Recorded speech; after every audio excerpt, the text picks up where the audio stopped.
Well, we are getting some truth from Vladimir Zelensky in a brand new interview. He sat down along with his wife, the first lady of Ukraine, in an interview, a wide-ranging, long interview with Piers Morgan.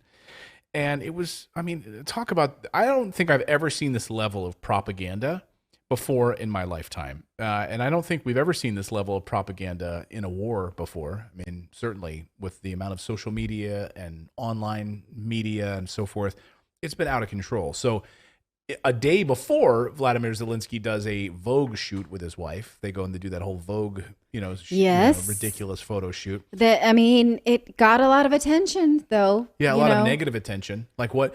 So this Vogue fashion shoot with.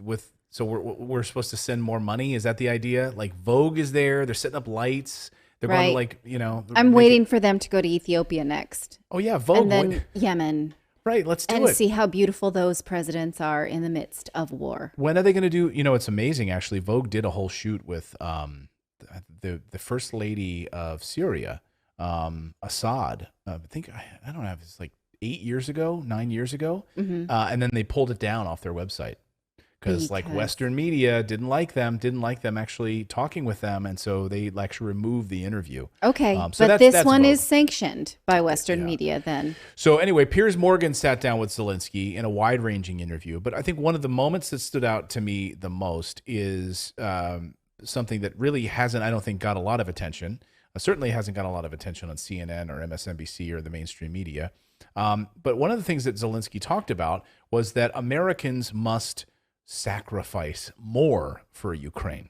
And we'll get into the details of all of this. But here, let me just play a few minutes of this interview with Piers Morgan asking Zelensky about the United States' role in this and why some people don't want to spend as much money as we've been pouring into Ukraine. Here's his response. Listen. Some on the Republican side in particular who think that America shouldn't be spending all this money on a war here which has nothing to do with them. They think there are more important things in America, like inflation and so on, that they should be working on. What is your message to those Americans who do not think America should be as heavily involved? We are fighting for absolutely communal values that are universally understood. Some time ago, I responded that war doesn't have a distance. And the war in Ukraine is still the war against those values that are professed in the United States and in Europe. The distance doesn't exist today. Today, Russian rockets can fly over a few thousand kilometers. And tomorrow, they will have rockets that can cover tens of thousands of kilometers. What difference does it make? They kill civilians who do not agree with the politics of the president of Russia. So this war, here and now in Ukraine, and forgive me that I'm saying it so cynically, is for the safety of Europe. As long Oh, okay. So just a few things let's unpack here because I want to play more of this. But first of all, communal values. We're fighting for communal values. Is that the same communal values we're fighting for in Palestine, with the Israel-Palestine thing? Depends what community you're asking. Right. So if it's on the same day we learn from excellent reporter, friend of the show, Eva Bartlett, who just got back from Donetsk, covering, again, continued attacks in that region by the Ukrainian military, right? And now this has finally been reported in the Western media. Finally, the Western media is actually starting to cover this, right? So what communal values? Literally pedal bombs, pedal mines that are being thrown out on the streets that look like little flowers. And so what happens is these little mines that they don't actually kill you. They're not meant to. They're not meant to actually do that. And I spoke to Eva about this. She said, these mines aren't meant to kill you. No, they're just meant to take off a limb. That's it. And so guess who finds these little flowery mines? Kids. I guarantee it. So that's the goal, right? That's the goal. I'm getting chills even talking about it. That's the communal values we're talking about. And no one's covering this. And yet this is where we as a community come together, right? This is what we support. We heard this from Kamala Harris. We heard this from President Biden. It's about saving democracy. The most corrupt country in Europe, we're saving democracy. That's the communal values, you piece of shit. It absolutely feels like that. Okay.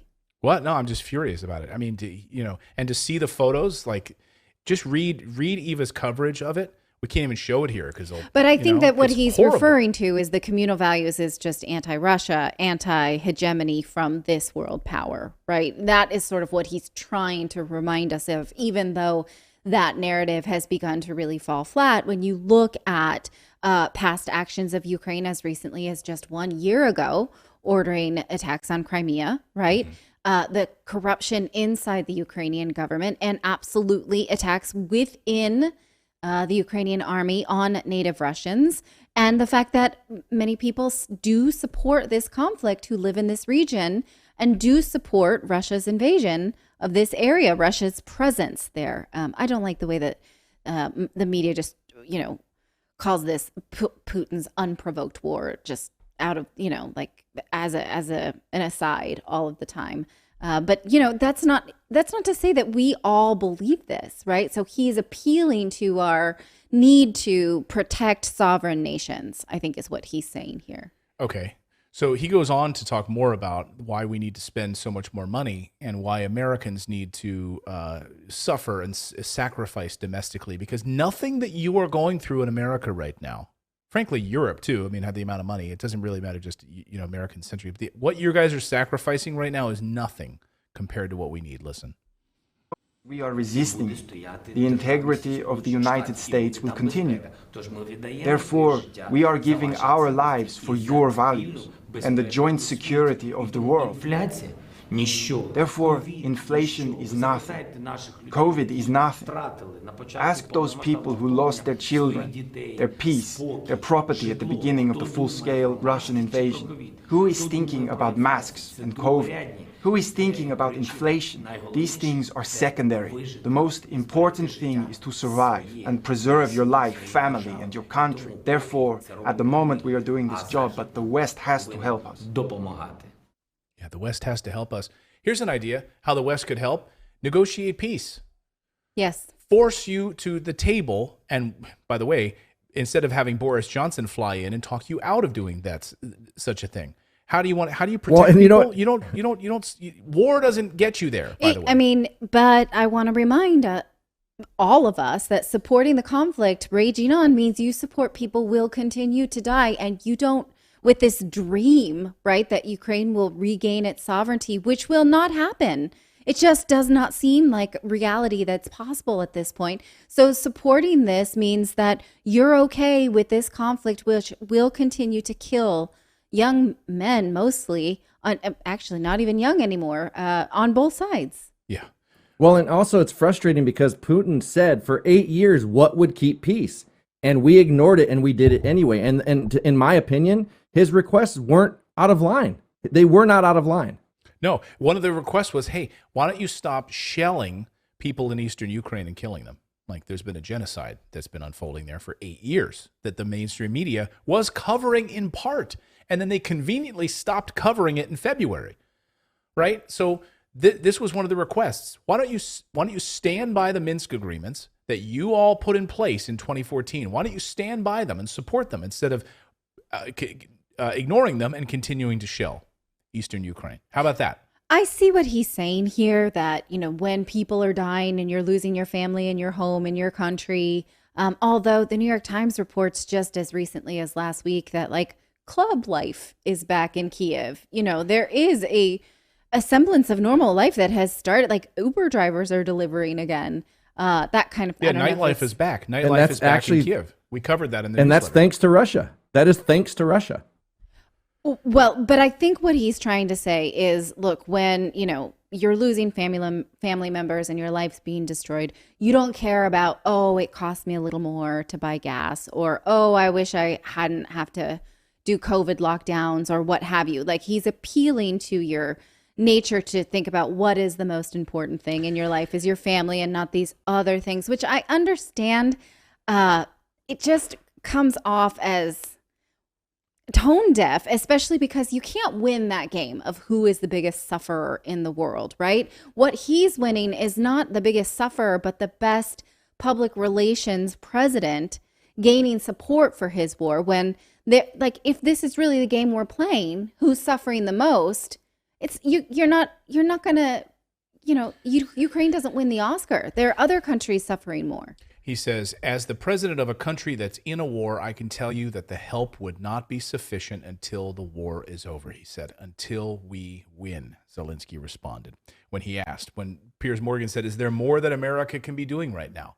Yeah, you need to be sacrificing more.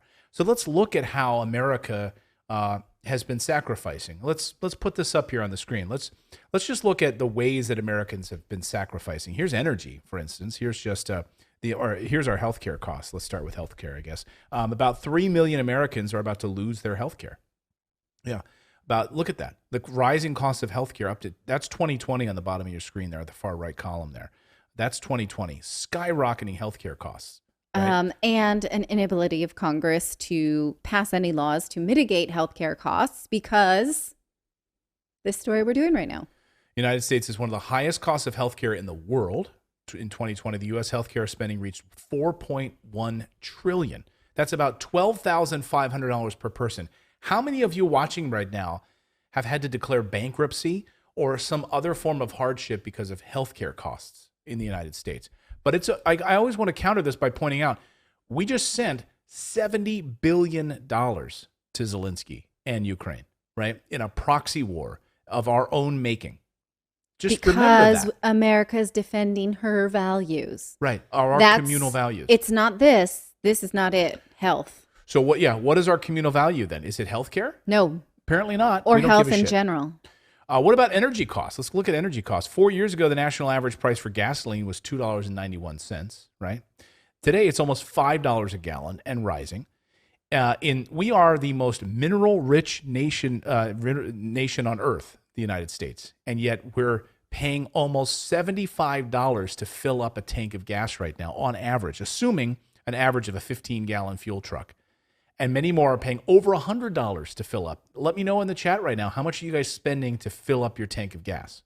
It's ridiculous. We have a 5-year-old Volvo, 5 or 6-year-old Volvo SUV, and it costs like a car payment. It's like $200 or something like that. Yeah. Fill-up costs Americans 63% more than a year ago. 63% more. 71% more than 4 years ago. And now this isn't about Russia, right? This is about how Americans are already sacrificing. This is how Americans are already suffering. And so when you ask, like, how does this benefit the United States? How does this benefit Germany? How does this benefit Europe? Yeah. To be putting in all of these sanctions and to be funneling endless amount of weapons to this country. Should we do food prices? Well, in fact, though, now politicians are starting to ring in on this and saying, look, these things are not a result of natural economy. In fact, Christine Anderson, who is the, do you have her full screen here? I'm sorry, I'm going out of order. She is the, do you have it? Christine Anderson. Anyway, okay, no problem. No problem. It's just a full screen. But she's the same person you may remember as a member of parliament for the European Union. And she's the same person who kind of took the mickey out of Trudeau for being a dictator and the way he treated his people over the trucker convoy. Now she is saying, look, these sanctions really don't have anything to do with the conflict. The economy does not have to do with coronavirus, as the media has been telling you. She's saying, look, we are lawmakers here, and we realize that global corporations are making record profits at the same time we're being told to support these things that are hard for the average person, right? And so these are just more data points about how it's okay if it hurts poor people or if it hurts nameless people, right? Corporations are not hurting despite all of this. No, in fact, the consolidation on food. I mean, I want to do a story this week on the consolidation of the big companies around food and agriculture, and it's really disturbing. Food prices. So let's look at food prices, how Americans are sacrificing right now. And I say Americans, Europeans, Africans, everyone, right? Yes. So, across the West, these numbers are mirrored in pretty much every Western country. He was specifically asked about United States in that interview, but it doesn't matter. So soaring food prices, making the Ukraine war an even bigger threat to global business. Consumers are being told to buy, this is amazing right now. I don't know if you heard this, but consumers are now being told to buy expired food. or nearly expired food. If you want to save money, buy some expired eggs. Would you guys, how many of you would do that? Actually, but that's not terrible advice, because the expiration date is usually the sell-by date, not when those things are no longer healthy. And so a lot of people throw away a lot of food that's still good, especially in the United States. I get it. And, but you what know, you're asking we sort of Americans to do right now is to say, hey, this date that we tell you should not be eating the food, go ahead and eat it. To me, it exposes the scam, right? Number one, right? Sure. Of the food industry. Yeah, because then they're going to exposes tell it. us that, oh, nobody got sick, but okay, don't do that anymore because we need to sell you more. But to me, it's also a metaphor about a failed government as well. Like telling people, like, hey, we have these stamps on this food, so you shouldn't eat it, right? That's what the government is telling you. But now, because we suck, just skip that date and eat it anyway. Eat that expired food. Eat that, that old moldy bread. Eat your rancid eggs or whatever it is. Okay, but we could see it as a good lesson for all of us. We could choose to see it that way. Okay, you choose to see it that way. I intend to. I don't. A handful of supermarkets now have partnered with a company called Flash Food, which is an app that lists grocery items that are close to their sell-by dates at a huge discount. So they're like saying, hey, use this app. It'll give you an alert, and then you go and you're going to save money on it, and we're going to partner with that. And maybe that is a way to save money. And maybe at the end of the day, the silver lining in all of this is that we expose the scam of some of these sell-by dates or some of these expiration dates. Sure. Maybe. But also I think it's just emblematic of a failed government right now. But yes, I mean, during the pandemic, I sort of hoped that we would become a less wasteful society, and that did not happen. And so look how long it took to debunk the food pyramid. Yes, yeah. And so if these were lasting changes that would have a silver lining, I would be happy. I'm not so optimistic about that. But so food banks are seeing extreme shortages as well. So you've got the price of food. Take a look at, you've got ridiculous prices right now on beef, pork, poultry, eggs, seafood, fresh foods, cereals, bakery products, dairy products, fresh vegetables, all skyrocketing. So again, food prices through the roof. Again, another sacrifice that people are making. And then we should look at rent. So another area that, Zelensky says you're not sacrificing enough. Here's another area. Nationwide rent prices remained stable month over month, but they're up 25%. Right? This is a new rent report that just out. Shows that overall, you're up 25 to 26%. Let's take a closer look at some of the numbers. If we took a closer look at the close-up rent report, national average rent price trends, 25% up on just one-bedroom units, and then 26% up on two-bedroom units. That is significant, especially considering and that's that an average. People who are renting, right, have less financial stability normally, especially one bedrooms, right? We're investors too, so we know one bedrooms have much higher turnover rates, and so this again is proof that it's not necessarily hurting people who have mortgages and locked in those low rates during the pandemic and went to find their dream home that they could have like a exercise Peloton room, right? This is hurting the average person more. So it's okay for some in the media to say, suck it up, it doesn't hurt that much, support democracy, right? But when this is a paycheck to paycheck, this is a matter of life or death, it does matter. It's not for us to speak to other people to tell you what hurts. And that this is my pet peeve, is to tell other people how to prioritize their money, or you can afford it, that's fine for you, right? And so again, we have now Zelensky saying, you need to buck up. This is not hurting you as much. You need perspective because, we have people dying and you can afford it. So knock it off and just send more money. Yeah, and here's the city. So that was an average, 25%. Take a look at the city rent prices now. Let's put those up on the screen. Look at this. Whoa. All those Silicon Valleyers who moved to Austin, 108%. Yeah, Jersey City, New Jersey, up 51%. Tempe, Arizona, 49%. These are one-bedroom prices, by the way. So, it's crazy. Two bedrooms in other areas, too.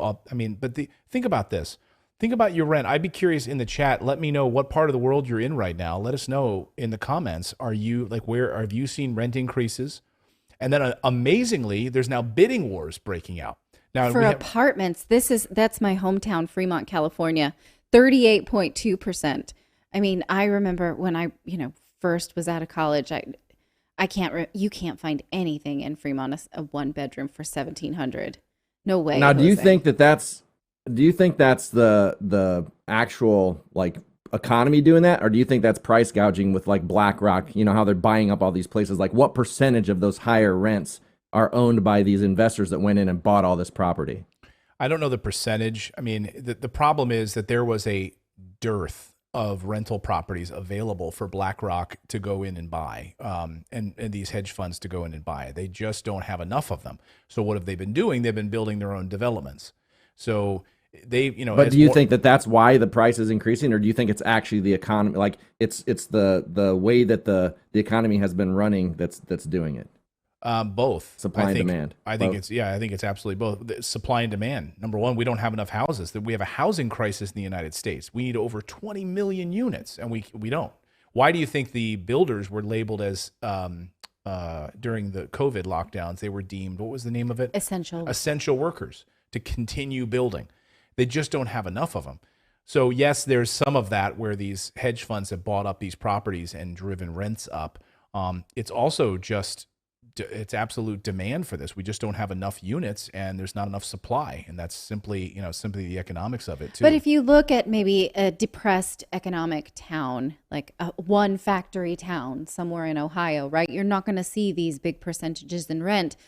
These cities have companies that have done really well during the pandemic. So they need more employees. They can increase salaries. They can bring people in. These are the hotbed of where power lies right now. Yeah, in some cases too, though. I mean, I was going through some of the 2-bedroom areas. I mean, Indiana, 56% increase in Indianapolis or outside of Indianapolis in 2-bedroom prices. So it's not just Austin. You're seeing it across the board. I looked at the map. The only states that saw a decline or a slight moderation in rental prices was Idaho and Wyoming and Utah. In overall, from a state basis, that's it. But for the most part, it's been absolute increase all across the United States. Go ahead. Jennifer Cordell in chat said Youngstown, Ohio went up too. Poorest region in the United States. Oh, okay. Yeah. Well, then, see, you disprove my point. All over the place. And so on this day, when Vladimir Zelensky asks us to send and sacrifice more, what does the United States, what does the White House do? Well, this afternoon, this was just about an hour before we started the show, the White House made this announcement that they are going to send millions more dollars this week. So here's the White House.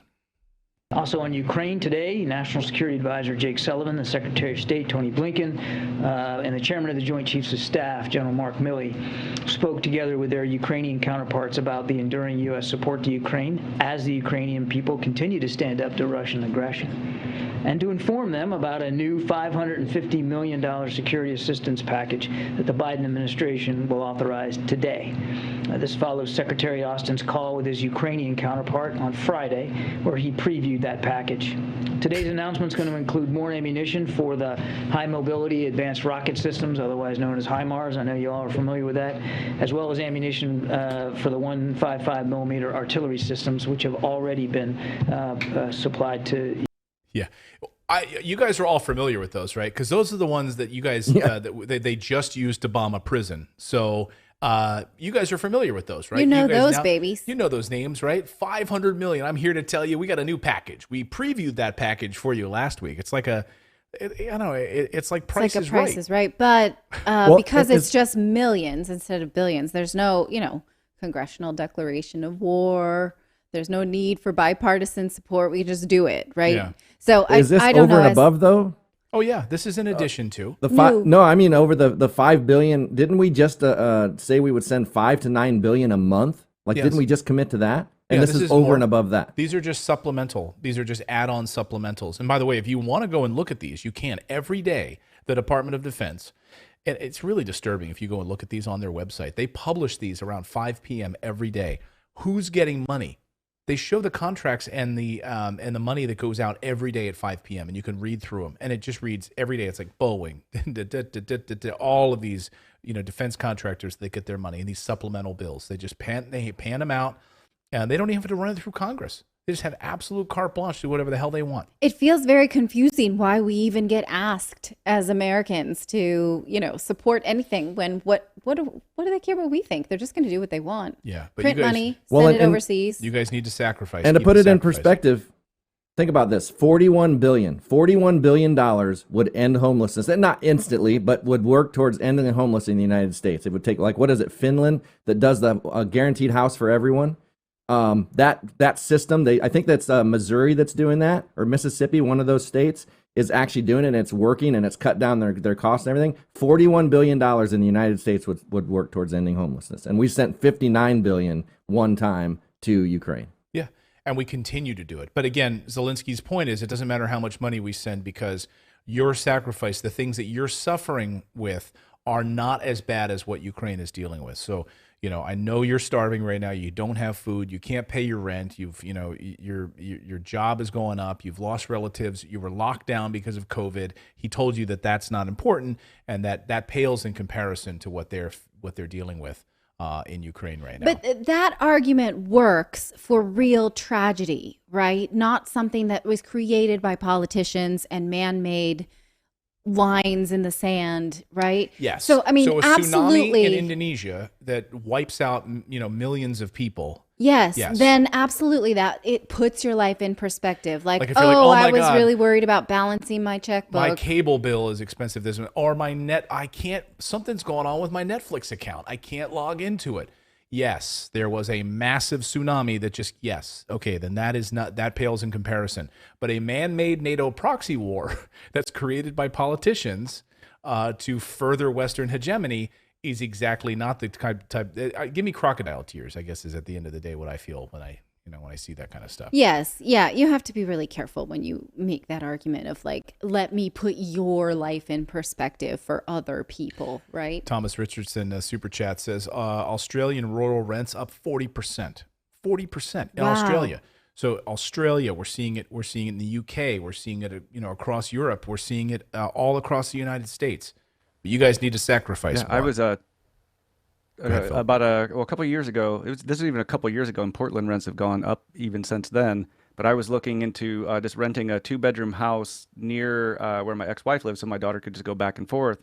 And it was going to be almost 3/4 of all of my income just for a 2-bedroom, like a tiny little house. And it's not even in a ritzy part of Portland. I mean, this is just like it's kind of mid northeast Portland. I mean, it's insane. And then what do you have left over? Financial experts tell you should, spend a third to 2/3 of your income on housing. And a third. 1/3, and most people are just not spending even 2/3. able to do this at all. It would be interesting to see how that statistic is playing out in the real world right now. Well, this is the real world, right? And so Philip's saying that. It's like, what else? If he gets that apartment, then how can he then take his daughter out for if he gets her on the weekends to go to a movie or You can grow her a tomato. Yeah. I spent all week growing you a tomato. Maybe. We're lucky. If I could afford the water too. So right. Yeah. Unfortunately, it rains a lot here, so